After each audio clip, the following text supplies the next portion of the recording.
కూటమి గెలుపుకో ఏ ఏ అంశాలు కలిసి వచ్చాయని మీరు అనుకుంటున్నారు? మేడం, జగన్ రెడ్డి ఫెయిల్యూర్ అంటే అది ఫెయిల్యూర్ చెప్పలేము మేడం. అసలు 11 సీట్లు ఏంది మేడం?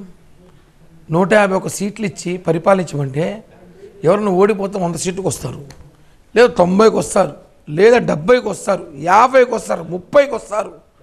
11కి వచ్చారంటే ఎంత చెత్త పరిపాలన రాష్ట్రంలో జరిగిందో అర్థం చేసుకోండి. ఆ 11లో కూడా గెలిచిన ప్రతి ఒక్కరు ఒక జగన్మోహన్ రెడ్డి తప్ప మీదందరూ కూడా 5,000, 2,000, 3,000, 5,000, 2,000 గెలిచారు. మా మెజార్టీ తెలుసా మేడం? ఒక్కొక్కరికి 60,000, 70,000, 80,000, 60,000, 50,000, 30,000, 70,000, 80,000 ఒక్కొక్కరి మెజార్టీ మేడం.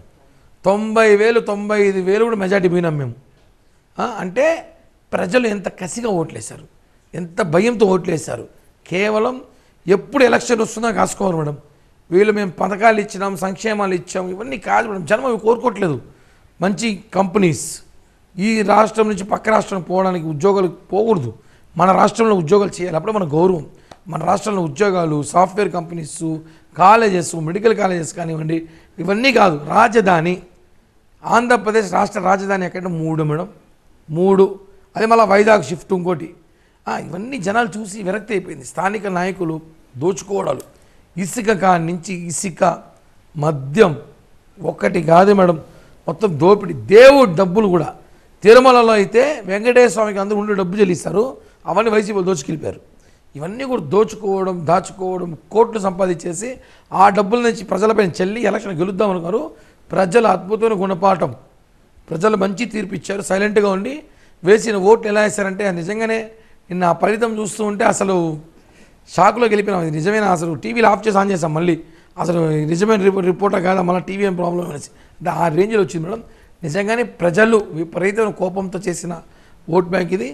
చెప్తున్నాం మేడం, ఇది ఇలానే రేపు ఏ రాష్ట్రంలో అయినా సరే పథకాలు అనే పేరు చెప్పేసి జనాలకు డబ్బులు వేస్తున్నాను, మేము జనాలు బటన్ నొక్కుతున్నాము, మాకు జనం మా మాట వినాలి అని చెప్తే మాత్రం ఇదే పరిస్థితి మేడం. రైట్. తేజ యూకే నుండి కాల్ చేశారు. తేజ గారు. హలో తేజ గారు మాట్లాడండి. కిరణ్ గారు. తేజ గారు చెప్పండి. కిరణ్ నమస్తే.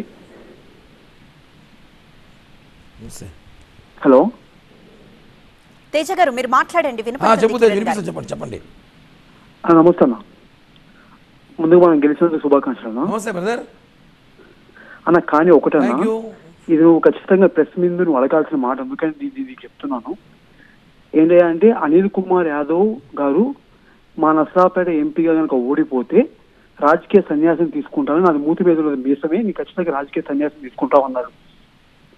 ఈ మాట దయచేసి ఆయన రాజకీయ సన్యాసం తీసుకోవాల్సిందిగా మీరు అడగవలసిందిగా కోరుకుంటున్నాం. రాజకీయ ఓకే రైట్ బ్రదర్. రాజకీయ సన్యాసం అంటే వాళ్ళ పార్టీ ఉంటే కదా, రాజకీయం ఉండదు వాళ్ళకి. రాజకీయ సన్యాసం కాదు, వైఎస్ఆర్ పార్టీకి 3 నెలల్లో ఉండదు. ఇంక రాజకీయ సన్యాసం అంటే ఏ పార్టీలో చేర్చుకోరు వాళ్ళని. రాజకీయం లేదు, అంతే, అయిపోయింది, కొలాప్స్. ఎక్కడి నుంచి మొదలెట్టారు అక్కడికి వెళ్తున్నారు మళ్ళీ వాళ్ళు. రాజకీయ సన్యాసం ఏంటి? రాజకీయం ఉండదు. ఆ విషయంలో క్లారిటీ లేదు. క్లారిటీగా వాళ్ళకి లేదు, మన క్లారిటీ ఉంది.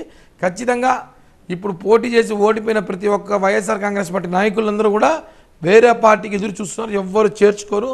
వాళ్ళకి పూర్తిగా రాజకీయ సన్యాసం ఆంధ్ర రాష్ట్ర ప్రజలు ఇచ్చేశారు.